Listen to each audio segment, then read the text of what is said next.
You won't believe there are so many reasons not to watch The Wheel of Time. Ek to it's not an accurate representation. It's trying too hard to be edgy. These characters are not even the same as the books. This event, it happens much later and not even in the same way. Swan and Moraine, this series is too damn woke. Why is this character white? Hello, welcome to my channel where I talk about all things nerdy. Wheel of Time, TTRPGs, Dungeons and Dragons, fantasy books, everything. You'll find everything here. Also, if you could subscribe, it'll help me with some mental peace.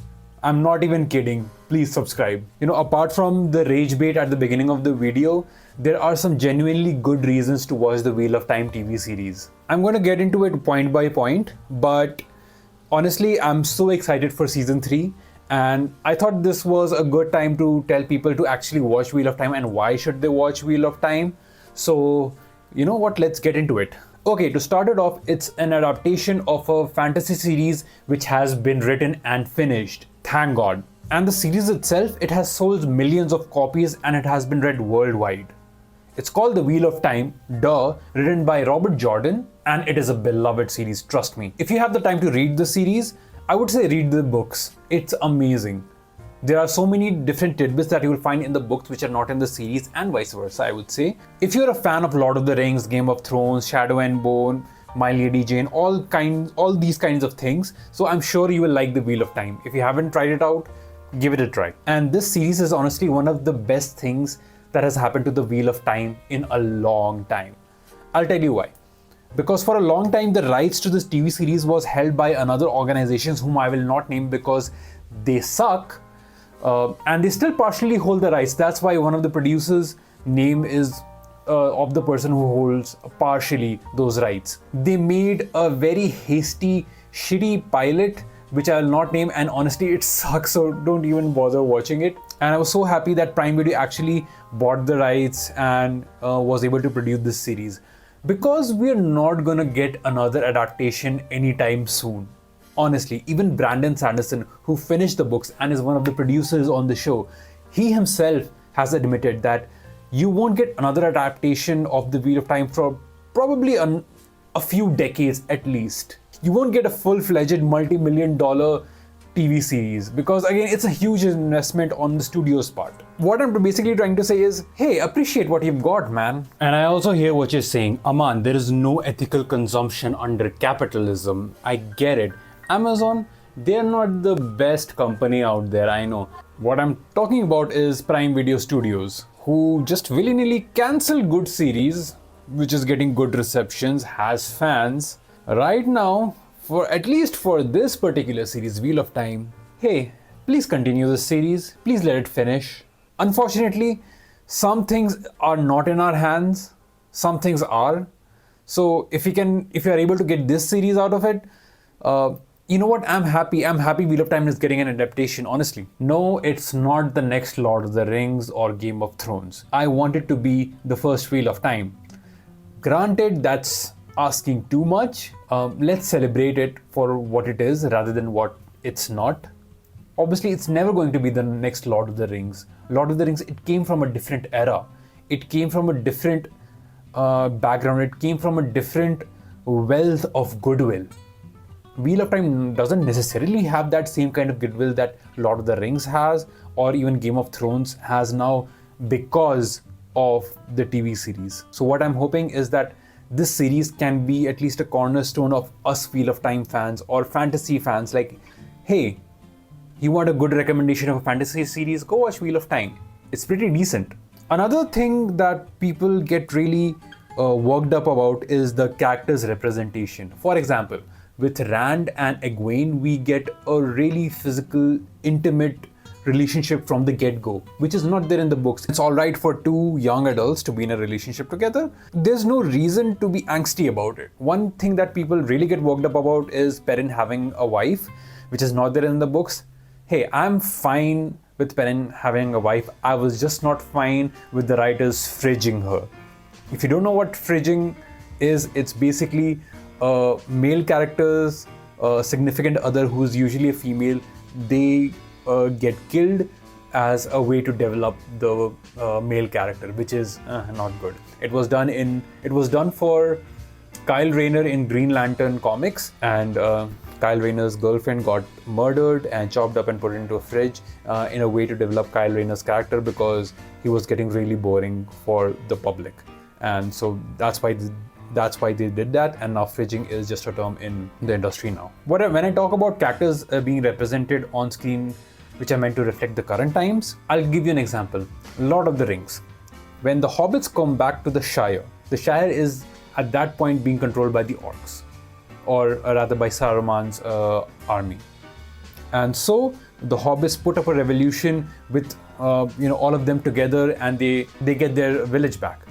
But in the movies, you see that when all of these hobbits come back to the Shire, everybody is celebrating, everybody is chilling, having a good time, and you see our four lovely hobbits just sitting around having a drink, and they don't know what we've been through, but we have a camaraderie between amongst each other, and we are happy that they are happy.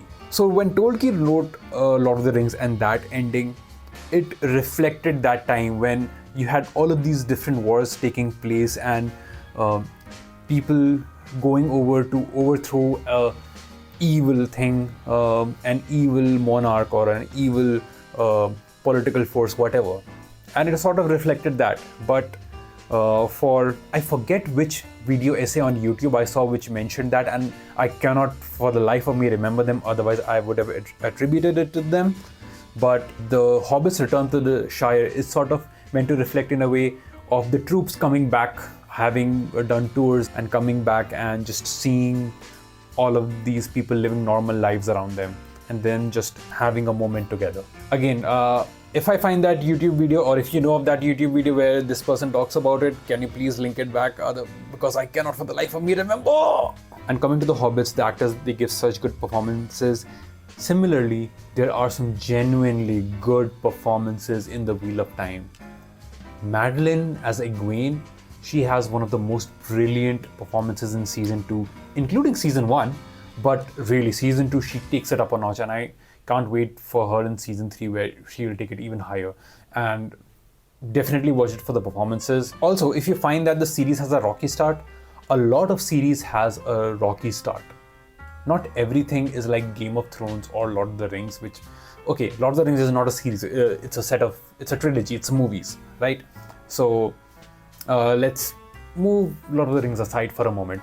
Robert Jordan had a rocky start to the start of Wheel of Time. The Eye of the World is almost entirely like Lord of the Rings. People may not agree with me, but the ending to The Eye of the World is so confusing because Robert Jordan did not know what to do or how the magic manifests in this. How Saidar and Saidin, how they actually interact, he hadn't solidified it. So the very confusing finale you see of Rand and him fighting with the Forsaken in the finale of The Eye of the World, it's because it had a rocky start. And so it's fine. I think Wheel of Time did it much better because they made it clear, okay, this is what's happening in the finale. And even with characters, it took a few books for him to get the character of Matt Cawthon right. Matt, who is one of the most beloved characters, personally one of my favorite characters from the books. It took him like 4 books to get the character of Matt right. And even Brandon Sanderson says that getting the character of Matt right was one of the most difficult aspects of him finishing the books. And honestly, even if the series had a rocky start, what's the problem? The more of fantasy shows we have, the merrier it can be. With so many shows getting cancelled these days, like Shadow and Bone getting cancelled, My Lady Jane getting cancelled, 1899 getting cancelled. It was such a good series, could have been such a brilliant sci-fi series. Even The Expanse got cancelled, but then it got saved. When we are getting more series of Wheel of Time, why not support it? Why does it have to be cancelled? If it gets cancelled, don't think that it will get adapted or picked up anytime soon. I don't think Netflix would pick it up. With the shoddy job they did with The Witcher, I wouldn't trust Netflix, especially if the showrunners and the writers are going to be different. Things don't need to be cancelled, things need to be renewed. And I'm so hoping, because season 3 looks so good, I'm so hoping it keeps getting renewed. I hope we get at least 8 seasons. We're getting so many spin-offs of Game of Thrones and the World of Ice and Fire. Why does this have to be cancelled? Game of Thrones is fine, let it die. I want more Wheel of Time. Another reason to watch the Wheel of Time is the actors genuinely love this source material. Maybe not all of them have read, through and through, but I do believe Yosha has read it, and Rosamund Pike is doing audiobooks narrations of the Wheel of Time. So obviously she has read it. So don't throw shade at them. Daniel Henney always wanted to be a part of such kind of series, and I'm so glad he is, because man, he is so good as Lan. He is Lan. When I see Daniel Henney in that Lan costume, it's almost just like I imagined him to be. And I've touched upon this point, but season 3 looks amazing. I did that in my reaction to the season 3 trailer, but the anamorphic lens, the color correction, the CGI, the sets, the costumes. Oh my god, the costumes. The costume designer is a goat. This series should be getting nominated and should be getting wins for costume designs, because the amount of work that has gotten into it. I've looked at most of the behind the scenes of the Wheel of Time, and the work that has gone into the costume designing is amazing. I love how vibrant it is. I love how colorful it is. I think it's more colorful in the books, especially with the Gleeman. I get it. That's a thing that annoyed me, but I'm okay with it. I can live with it. I think that things can be better in the upcoming seasons. I'm hoping for it. Just like with the weaves in the first season, you didn't see much of color variation. You just saw those weaves just taking place in a very neutral white blue kind of tone. But with the latest series, you're getting more colors in the weaves, which is needed. Lastly, for now, the success of the Wheel of Time will lead to even more fantasy series. Have you read Brandon Sanderson's books like Mistborn or the Stormlight Archive? The success of Wheel of Time will also dictate the success of other series, because Wheel of Time can be a cornerstone for other series to follow. Like, hey, Wheel of Time did it. Wheel of Time get adopted and people watched it and they loved it and it got rated really well and it won awards and all that kind of things. So let's watch it. Let's have fun. Let's hope it gets renewed. I know I haven't touched upon Rings of Power, because Rings of Power got massive budget, even like I think 10 times more than the Wheel of Time itself.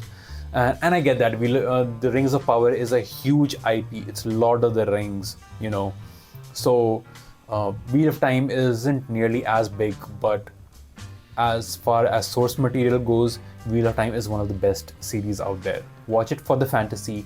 Watch it for the political machinations even that goes behind. Watch it for the struggle of a chosen one who has to get all the world behind him. Lord of the Rings doesn't really talk about it. A lot of different people do the work to get others together. Wheel of Time does the same thing, but it's way more expanded, and I love the Wheel of Time for it. Game of Thrones doesn't do it really. I would rank it lower than the Wheel of Time. So that's it for now, why you should watch the Wheel of Time.